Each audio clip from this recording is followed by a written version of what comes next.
No, this has gone through. No, basically it is cryogenic engine has been functioning earlier in our all the 7 missions, but to put it in Gaganyaan requires much more rigorous testing. So what we are essentially doing is to extend its boundary of operation and test it.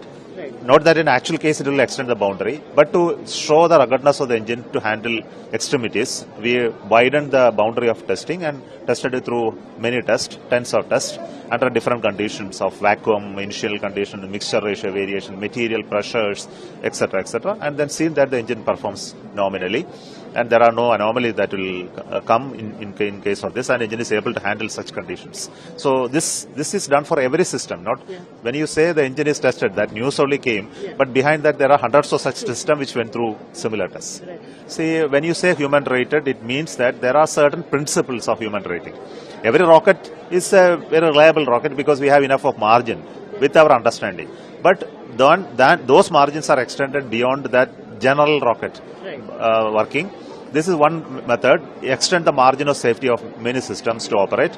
Extend the boundaries of operations wider so that it has a little more ruggedness.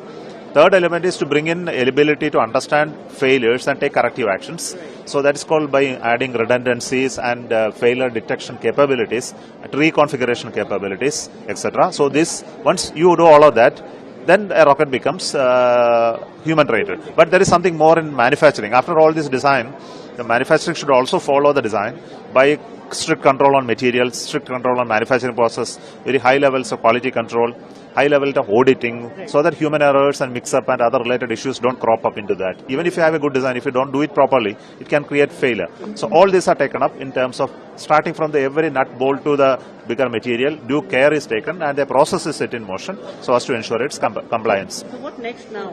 With this next generation launching vehicles. Next is that we are going to make the similar work for the crew module and the rest of the new items which are part of the Gaganyaan program. So we are developing them.